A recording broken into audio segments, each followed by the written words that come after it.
long as the queen's soul's happy, that makes me happy. I'm good. Yeah. Yeah. Yeah. Okay. Shout out to the intro. Shout out to Shout out to Harry. yes, Shout out love to it. everybody. But I want to get into it, right? We're gonna talk about personal branding, but I can't dive into it without first telling y'all the debacle that Mm, I had to mm, go mm, through. mm, Okay. mm, mm. So if you didn't know, my first Instagram name was Sigma D because the brand, the identity that I was going into at that time, this was 2013. I was, during college, freshly a Sigma. So Sigma D was my identity, was my brand. After that, I graduated, got my first job. I was working for UC Riverside. I was really in my personal development mode. So I changed my name to Invest in Devon Walker. That's what I was doing. I was investing in Devon Walker and I was giving everyone the opportunity. The queen bought the most stocks. Well done. You did your thing. You getting a good return. You're like, I know a good Uh, investment when I see one. like, I want that one. But that was a time where I was really trying to build up myself as a entrepreneur and just as a person. A lot of self development. Recently, I think it was this year, I changed my Instagram name to Devon Truvel. Devon Truvel is my creative entrepreneurial identity, and everything that I like really want to build and grow from has the name really Devon Truvel. Somebody Mm, mm. had the audacity, y'all, to start an Instagram account that said Devon Truvel with the underscore at the end. All the hard work that I put into building the business, the brand of Devon Travel, the brand of me was now at risk because there was this random person on Instagram that I believe was a bot or just, they had malicious intent. I believe they had malicious intent. For And sure did. for sure. And they were DMing people with my name.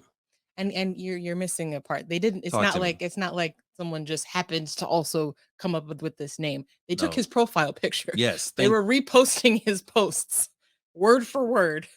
They were definitely trying to imitate Devon. They even put like, this is my backup page on there. Malicious intent, y'all. It was And crazy. then they bought followers. And they bought followers, so it looked like they had like 10,000 followers. So if you know me, you follow me, you're thinking, "Oh, okay, Devon, I see you. You made it. You did it. All the hard work paid off." Not there yet, still going. Where I'm going with this is, as they were DMing people, they were like, "Hello there," using a yellow emoji and just It was white. It was technically it white. was yellow emoji, but saying things and using emojis that I wouldn't use. And I'm a very silver lining person, right? So the things that I got from this experience is one, there was somebody or some group out there in the world that saw my profile as so valuable that they wanted to copy it. Right? So valuable that they thought, let me pretend to be this person because if I'm this person, I can create value. So what does that tell me?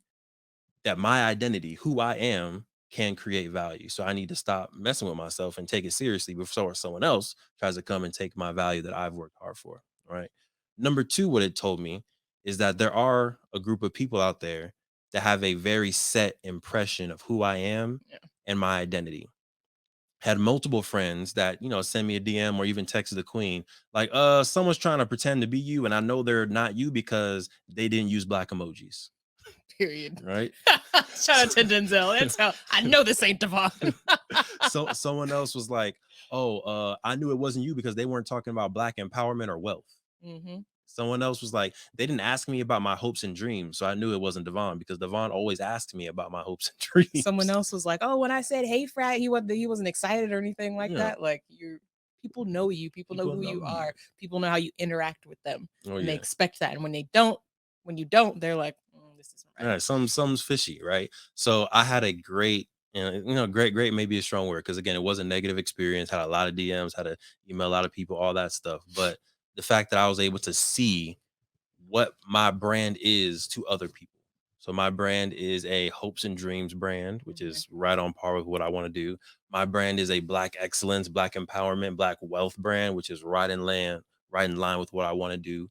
My brand is a welcoming, happy, positive brand, right? So I encourage you and I want to ask you, Queen, what you think your brand perception is to other people. But I encourage y'all to be intentional about the brand that you're building. And we're going to talk about three different areas in a second on personal branding. We're going to talk about how your own personal brand or identity within your relationship, within your marriage. Mhm. We're going to talk about your own personal brand and identity within your job, right? Where you work, your 9 to 5 right now, you have a brand. Mhm. Even though you're working for another brand, you're working for another business, you still have a brand.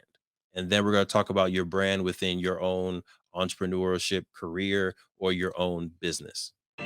Thank you for supporting the M4 show and our mission to increase the wealth of Black families.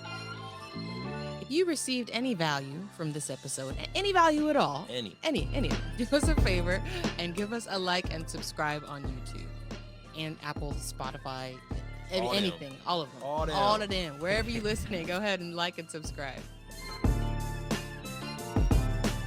And after you like and subscribe, make sure you send this episode to at least one family that you really want to see win. We'll catch y'all next time. Peace.